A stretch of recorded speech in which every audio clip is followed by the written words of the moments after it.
What's up everyone? Today I'm going to cover something I've been asked about a good bit recently. A few of you have asked about my current setup on my SMT10, and although I have a build series on it on my channel, those videos are really old. They are actually some of the first videos I ever uploaded. Since then, the SMT10 has gone through many changes and I haven't done a complete build overview since completing it.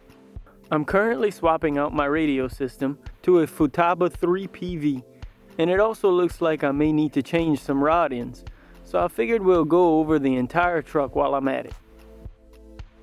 I'll do my best to leave links to everything in the description below, and for those of you waiting for another drag racing video, it's coming. I started filming a new series and finally had the car ready for some more test passes, and then the rain caught me.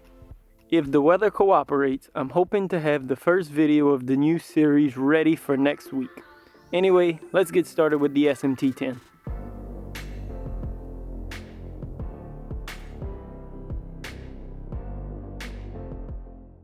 The body is one of the few pieces that hasn't changed since the original build. It's a Proline Guardian body custom painted in the Monster Energy scheme. The design took me a while to lay out and paint, but I love how it came out. It's gotten pretty beat up since I painted it, but it still looks great. The only stickers on the entire body are the lights and grille. The chassis also hasn't changed. Obviously, this is the Axial SMT10 chassis. It was from one of the Gravedigger trucks, so I dyed all of the parts black to get rid of that bright green. Unfortunately, it's well known that Axial discontinued these trucks, so it's pretty hard to get your hands on one, but I'm still holding out hope for a re-release in the future. I'm running the RH Designs Wheelie Bar on the rear. This wheelie bar is the best option available in my opinion for these trucks. It works perfectly and doesn't take away from the scale appearance of the truck. The sway bars are also made by RH Designs, although I modified them a little. The arms are the original RH Design pieces, but I replaced the links with some links I had laying around that I believe come from a Crawford Performance Barbarian 4-link kit. I'm running factory SMT10 shocks with, if I remember correctly, 15 weight oil all around. It's been a while since I rebuilt these and haven't had any problems with them. I'll come back to the links in a minute.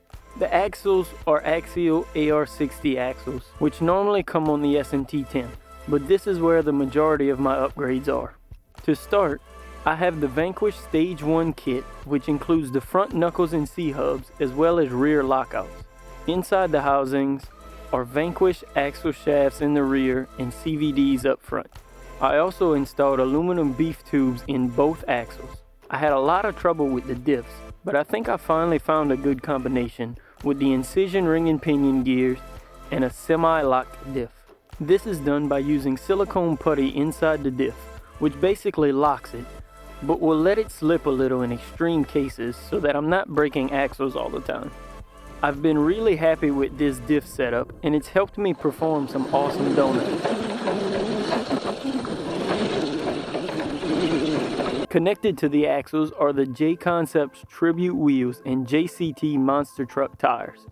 I switched to these a little while back from the Proline wheels and tires, and I'm really impressed with them. I think they look a little more scale and also perform great. I got the wheels in black and the beadlock rings in lime green to match the body. To turn those tires, I'm currently running a Savox 1230 SG Servo. It has the torque needed to turn the tires and has great speed. While we're talking about speed, this truck is powered by a Grotner Genius Turbo 120R ESC and 5.5 turn motor. For what I do with the truck, it's probably a little too fast, but I love having all of that power on hand whenever I need it. I think I've clocked this truck at over 35 miles per hour, which is pretty fast for its size and gearing. The transmission gears have all been upgraded to metal gears. This is a must if you are running brushless.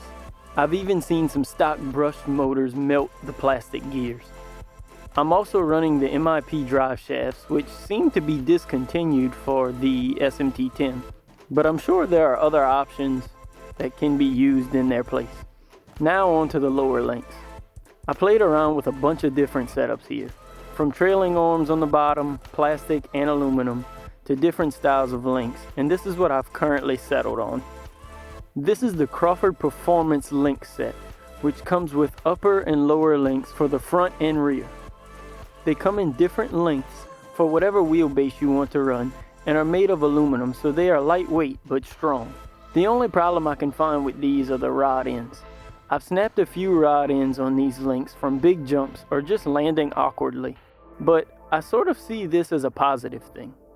I found a pack of rod ends on RC 4-wheel drive, both the straight ones for the bottom and the angled ones for up top, and they're really easy and cheap to just replace out in the field.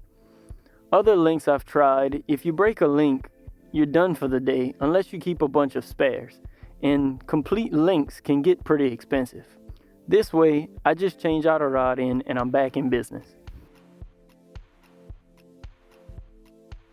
I think that about covers it all. Like I said, I'll try to link everything down below in the description.